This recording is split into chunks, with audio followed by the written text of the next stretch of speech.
स्वागत है आप सबका हमारे यूट्यूब चैनल आयु केयर बीएमएस पे। आज हम बीएमएस फर्स्ट प्रॉफ के रचना शरीर विज्ञान के प्रथम चैप्टर शरीर उपक्रमणीय अध्याय पे बात करेंगे। शरीर उपक्रमणीय अध्याय शरीर के बारे में और शरीर के बारे में ज्ञान दर्शाता है। अब इसमें 3 टर्म्स यूज हैं। इसमें से सबसे पहले हम बात करेंगे शरीर की। तो शरीर क्या होता है? शरीर का मतलब होता है जो पंच महाभूत से मिलकर बना होता है, जो दिखता है, जिसमें कार्य होती है, जिसकी चिकित्सा की जाती है, जिसके लिए हम लोग ये ज्ञान पढ़ रहे हैं, उसे शरीर कहते हैं। आचार्यों ने कुछ इसको ऐसे दर्शाया है, जैसे शुक्र शोणितम जीव संयोगे तू खलु कुक्षिगते गर्भ शक्या भवति। अर्थात जब शुक्र और शोणित यानी शुक्र स्पर्म को बोलते हैं, शोणित ओवम को बोलते हैं, इनका स्त्री के गर्भाशय में यानी यूट्रस में संयोग होने पर उसमें जीवात्मा प्रवेश करती है, तब ही मनुष्य शरीर की अंकुर की उत्पत्ति होती है और उसे गर्भ एम्ब्रियो की संज्ञा दी जाती है।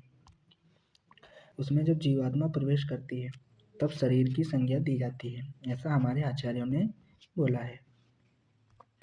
फिर बात करते हैं कि शरीर उपक्रमणीय अध्याय का अर्थ क्या होता है। शरीर उपक्रमणीय अध्याय का अर्थ होता है कि शरीर के संबंध में संपूर्ण ज्ञान लेना, इसे शरीर उपक्रमणीय अध्याय कहते हैं। जब शरीर उपक्रमणीय अध्याय में हम विभिन्न विषयों की चर्चा करते हैं, शरीर के बनावटी, शरीर के कार्य की मतलब क्रिया के संबंध में, ये सभी चर्चाएं शरीर उपक्रमणीय अध्याय में होती हैं। उसके बाद हम लोग बात करेंगे कि किन किन आचार्यों ने कैसे कैसे शरीर के बारे में व्याख्याएं की हैं।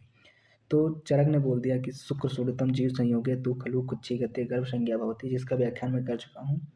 उसके बाद इसमें आगे ने बोला है कि सुश्रुत जी ने कि शरीर बन तो जाता है, लेकिन उसमें पंच महाभौतिकता क्या होती है, पंच महाभूत का क्या योगदान होता है, उसी बारे में आगे सुश्रुत जी ने एक श्लोक दिया है। शुक्र शोणितम गर्भाशयस्थम आत्म प्रकृति विकारम समूर्छितम गर्भ इति उच्यते तम चेतनावस्थितम वायुर्विभजति तेजन पचति आपाक्लेदयन्ति पृथ्वी शान्ति आकाशम विवर्धयति एवं विवर्धिता स यदा हस्तपाद जिह्वा घ्राण कर्ण नितंब आदि अंगरूपेता तदा शरीरम इति संज्ञा लभते तच्च षडंग शाकश्चस्त्रो मध्यम पंचम षष्ठम शिरम इति। ऐसा हमारे आचार्य सुश्रुत ने बोला है। सुश्रुत ने इसकी हिंदी व्याख्या की है, वो देखेंगे हम लोग। शुक्र और शोणित का गर्भाशय में संयोग होने पर 8 प्रकृतियों यानी अव्यक्त महान अहंकार पंच तन्मात्राएं और विकार, इन सब का संयोग होता है, यानी यूट्रस में जब इन सब का संयोग होता है तथा जब उसमें चेतना का वास हो जाए तब उसे वायु विभाजित करती है, तेज पचाता है, जल क्लीनता यानी गीलापन पैदा करता है, पृथ्वी उसमें संघनन यानी गुरुत्व का मतलब भारीपन लाता है, और आकाश उसमें रिक्तता का निर्माण करता है। इन सभी पंचों महाभूतों के कारण ही हमारा शरीर विभिन्न विभिन्न क्रियाएं करता है। फिर कुछ आचार्यों ने इसकी अलग अलग व्याख्या दी है। जैसे चरक ने फिर से बोला तत्त शरीरम नाम चेतना अधिष्ठान भूतम पंच महाभूत विकारम समुदायात्मकम संयोगवाही। चेतना का जिसमें अधिष्ठान हो और पंच महाभूत विकार रूपी विकारों को मतलब इनका जो समुदाय बनता है, आत्मा हो, पंच महाभूत विकार हो, तब उसे शरीर कहा जाता है, ऐसा आचार्य चरक ने बोला है। यह शरीर संयोगवाही होता है, अर्थात सप्त धातु 3 दोष से मलों के समयावस्था में रहने पर गतिशील होता है। इसका मतलब है कि जब सप्त धातु 3 मल एवं 3 दोष इनका समावस्था होगी तभी शरीर गतिशील होता है।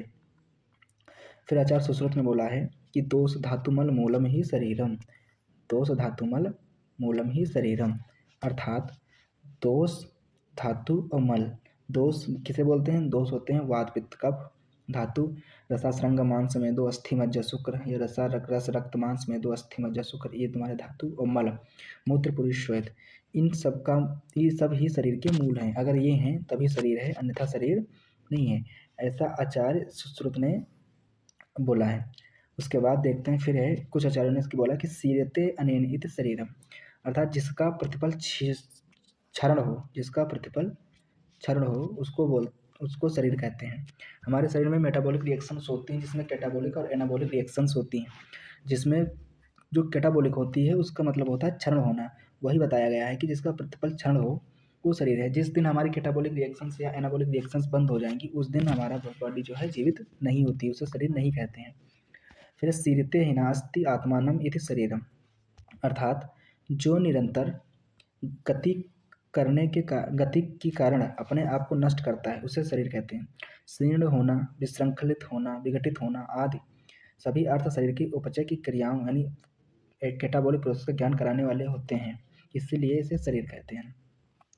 फिर इसके कुछ हम लोग देखेंगे, कुछ इसके सिनोनिम्स हैं, मतलब पर्याय हैं, जैसे काय है, देह है और शरीर है, ये सब पर्याय हैं इसके। तो शरीर को हमने देख ही लिया, अब देखते हैं कि काय क्या होती है। तो काय के बारे में बताया गया, चीयते अनिनित काय, अर्थात जिसका पोषण होता रहे, जिसको फूड की आवश्यकता, ऊर्जा की आवश्यकता, उसे काय कहते हैं। काय का शाब्दिक अर्थ होता है अग्निवाचक। काय का शाब्दिक अर्थ क्या है? अग्निवाचक।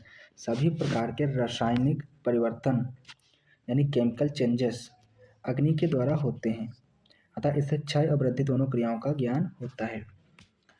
ऐसा आचार्य ने बोला है कि जो भी रासायनिक परिवर्तन और जो भी फिजियोलॉजिकल परिवर्तन होते हैं वो काय में ही होते हैं, इसलिए इसे काय बोला गया है। काय का शाब्दिक अर्थ अग्नि से होता है, मतलब जलना।